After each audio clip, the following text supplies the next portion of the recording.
Good morning.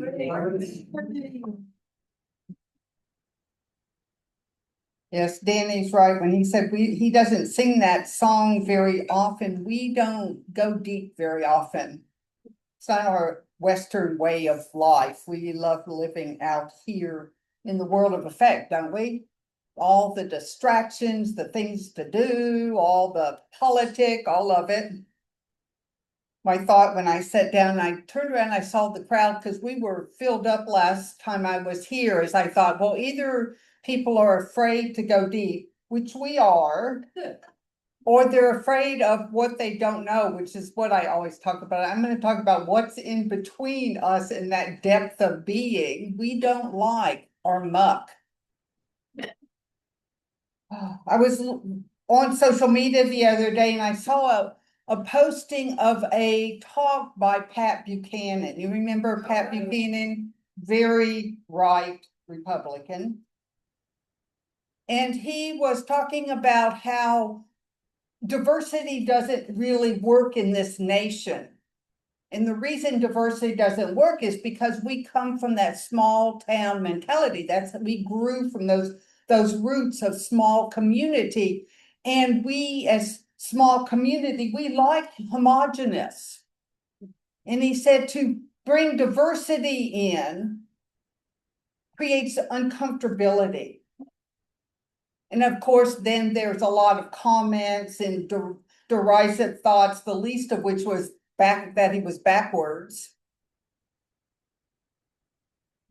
But my response was very different, as you might expect of me. And I heard that and I thought, that's very telling. Because isn't that true of all of us? We don't like being uncomfortable. We may not be afraid of diversity of color, nationalities. We can say we're not afraid of diversity of religions, and we can embrace a lot in this community because that's just our nature, to embrace a lot. But the question is, what makes you uncomfortable? Who or what makes you uncomfortable? Are you comfortable listening to a very conservative speak? Are you comfortable? Last time I was here, I talked about war. It freaks people out. Last time I spoke about war down at the center, oh my God, Edward got lots of emails. How dare you bring worldly conditions into church where we're just supposed to talk about God and good and love? In Buddhism, they have the metaphor of the lotus representing the awakened Buddha, the awakened mind that we are in the depth that Danny sang about. We touch in and out. The awakened mind is not ebbing and flowing, but we ebb and flow, do we not? And where our attention goes and what we're distracted by. And then in Buddhism, they talk about the mud underneath the lotus. That all of life includes that. It's not separate. There's not, oh, get through this mud and then there's the lotus. They're all the same. They're part of creation, as are we, right where we are as we are. So coming back to that question, what makes you uncomfortable? That song was perfect this morning, Danny. Thank you, always. In getting okay with the ebbing and the flowing of our human experience. We don't need to get to God. We live in that presence of light and love. It's the very nature of being.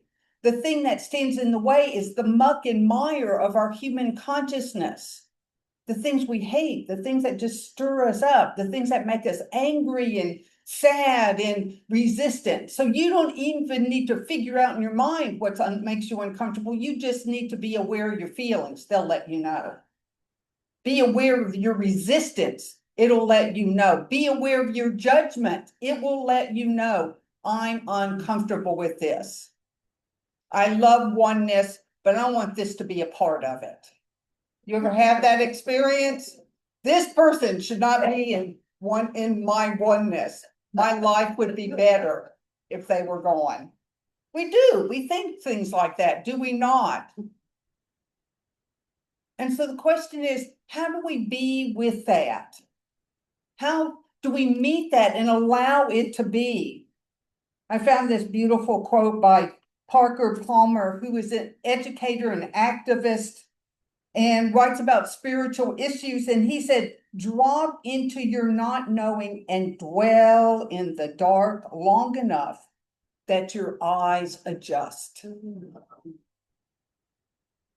Ernest Holmes says, look at the condition and stare at it until you're not interested in it anymore. This thought, this feeling. And when you notice in meditation, Doug's teaching this class and he says, I can teach you how to meditate in 1 minute. Just stop and be right here. That's it. But we want to take some time in the practice. We want to linger because we're so habituated in the distracting mind and believing the thoughts and the feelings and following them, that we don't dwell in the depth of the ocean of being. We're distracted. We believe that. Our culture has taught us to believe that. Our brain tells us there's other out there. And some of that other is good and bad. And so we practice seeing anew, not to not do anything, not to not say anything, not to not work to make changes, but to listen from that depth of being so we're not changing things because they just make us uncomfortable, or because we think they're bad, or because we think they shouldn't be included in God. If God was really on board, this wouldn't be happening. Well, the infinite is always on board. Is it not? It doesn't come and go. And so that learning how to dwell with where we are right here, not in our past story, not in that old reaction, which is a past story, not into what I have to create, but right here. Ernest Holmes, our founder, said, treatment is not for the purpose of making things happen, but to make you an avenue for life to unfold. So we're coming home in prayer so we can clear the muck and the mud of our consciousness so life can come forward even clearer. He goes on, the evolution of the individual, and I add, and humanity can only come to the degree that we let life operate through us. I mean, we get caught by this idea that I have some say. We have some say, but we are not the driver of life. Do you know that? We are not that makes creation happen. We are not running the universe. We are not making the ocean be what it is. Can we allow life to show us and be us? Because truly, life is being us always, including this experience of ebb and flow, including the blossom of the awakened experience and the mud from whence it comes. That the infinite has created all of this, all of it, not unique, separate, but together. I love the experiences, the openings that have happened through me. I feel so blessed to have been shown something that is beyond what my human mind can figure and get to. But it never said, you're special, you should go do this, you've got a great gift to give. It's not me, one with all life. What those glimpses have shown me is there's only one life. The you and me and them and us are included, but there's only one life, one source, one intelligence, being, knowing, doing it all. Spiritual teachings, no matter what the teaching, is all about taking our doership off and trusting that there is something bigger than us. And as I say often here, that's the good news. there is something bigger than us. In our most glorious moments, when we are on top of our game and we are happy and everything is going our way, there is something bigger than us, alive, awake right there. I hear spiritual teachers from back in the ages talking about how in the human experience of life, these glorious things happen. We talk in this tradition. Oh, answered prayer. That's my demonstration. I created that. God's so good because I got what I want. And what the teaching is that the infinite is knowing and doing it all, whether we like it or not. And so these ancient teachers say life is being in and through and as us. And then our human mind goes out on the stage and takes the bow. We do that inadvertently. It feels like me in life. And yet the core of our teaching is there is only this one right where we are. So I will endorse Doug's class again. You want to linger. I used to say when I taught meditation retreat, I'm not trying to get you to understand something. It's not my job to make you get something. I'm like the swim coach that keeps you in the lane. You want to linger in that opening. You want to linger in those moments that Danny sang about. That opening. We don't have to chase after it. It's here. And if you're not experiencing it, sit with the mud for just a moment. Let your eyes clear there, because nothing is outside of oneness. Nothing is outside of the infinite. I think I was going to read this last time, and I don't think I did. And you know this probably, the Rumi's the guest house. This being human is a guest house. It's a great guest house. Every morning a new arrival, a joy, a depression, a meanness, some momentary awareness comes across as an unexpected visitor. Welcome and entertain them all, even if they're a crowd of sorrows who's violently sweeping your house empty of its furniture. Still treat each guest honorably.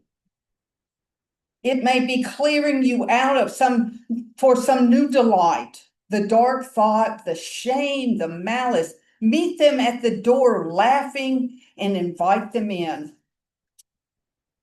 Be grateful for whoever comes, because each has been sent by a guide from beyond. That depth of being is the source of all life. First principle, one source, one ground of being. And as I always say, it's not having trouble right now. Right where you are, can you linger in this moment and allow life to reveal itself and yourself through you? I was talking to a client the other day that I hear this frequently from this man. He says, I just want to be my authentic self. He is a seeker. He efforts. He just wants to get clear. What's mine to know and do? What am I supposed to be here? I just want to be my authentic self. And in this conversation, I stopped and I said, when are you not you? And all of a sudden he stopped and all the noise went away. And he said, oh, I'm always me. We're always what we are in this moment.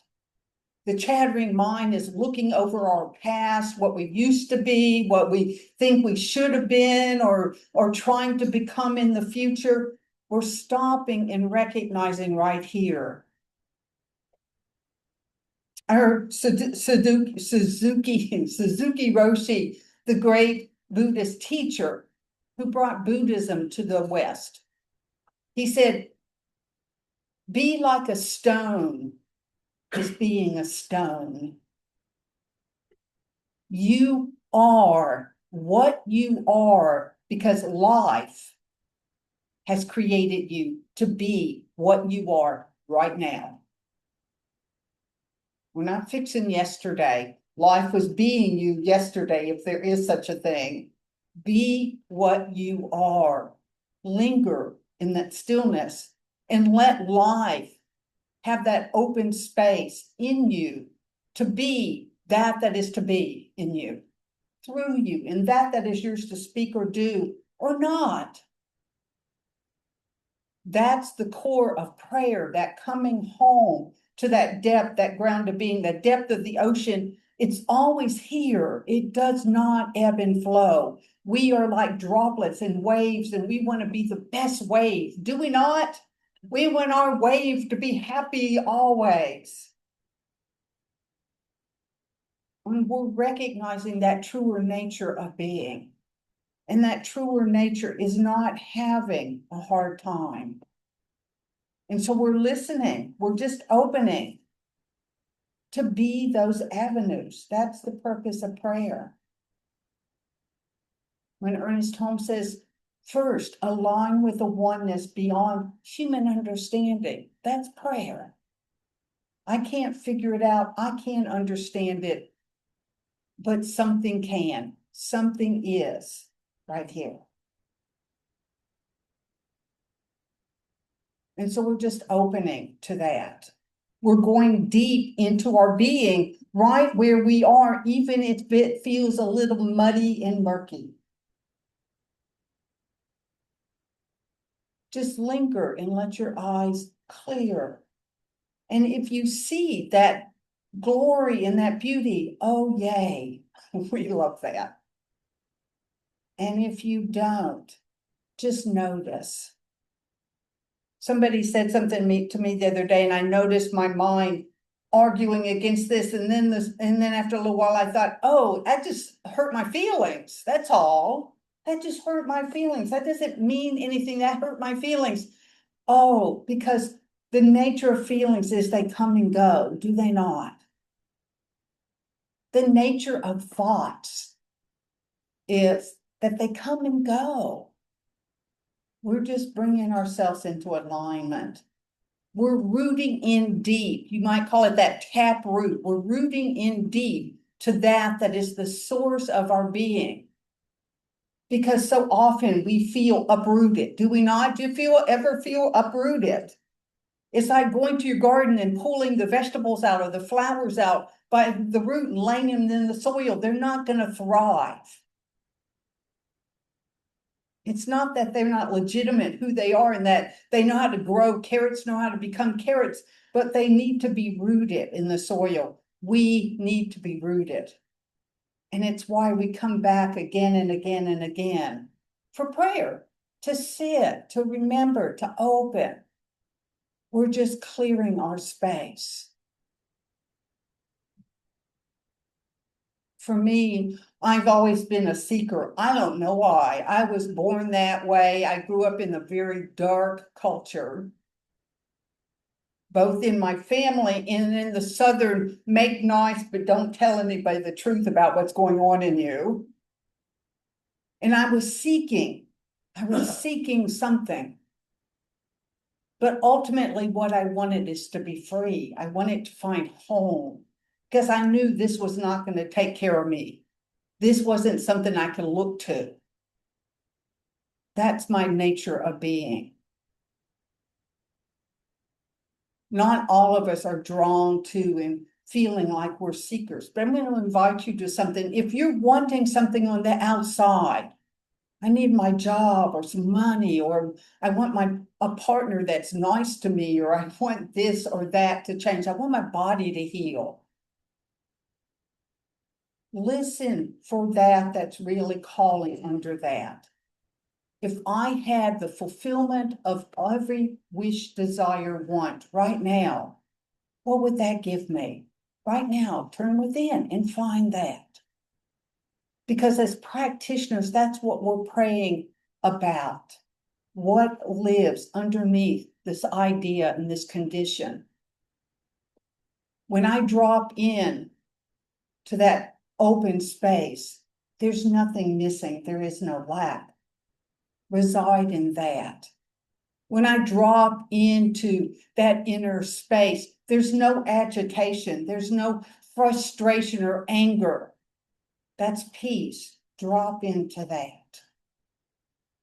When I drop into that resists and pushes away and doesn't like this and that, or that person, drop in. That oneness is only love. Isn't that what you want? Isn't that what you desire to know? That all is held and all is well, right here in the midst of the conditions of the world.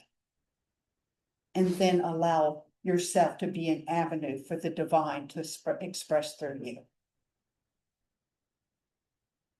So I invite you inward right now.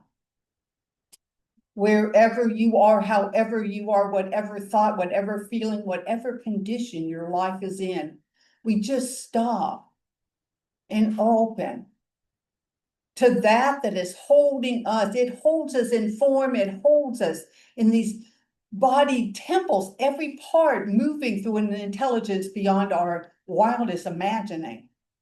It holds us on the earth as it holds the earth itself.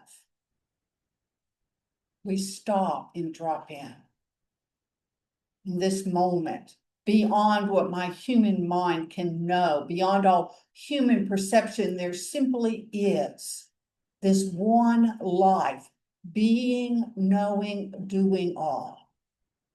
Nothing and no one is ever outside of this oneness, this one creation, this one life. And so I know it is what I am, where I am as I am. And I know it as the truth of each one here, each one that hears this word. It is true for those that we hold near and dear in our hearts. It is the truth of all life. I come home in conscious awareness of that. And I know for us, that softening, that surrendering into that embrace of life, that opening that allows us to be an ever clearer channel for that divine expression. That divine expression that has made us what we are, that divine expression that has fully equipped us to be that expression of being right now. The very fullness and fulfillment of life is here. It is always right here. And so I simply know this, and I proclaim this, and I accept this as an ever-growing, deepening experience within each and every one, knowing that we are individually expressing and we are together right here as community, as one life.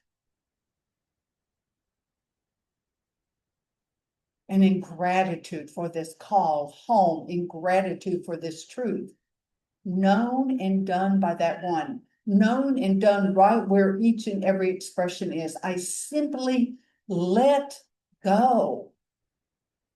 I let this be. And so it is. So it is. Amen. Amen.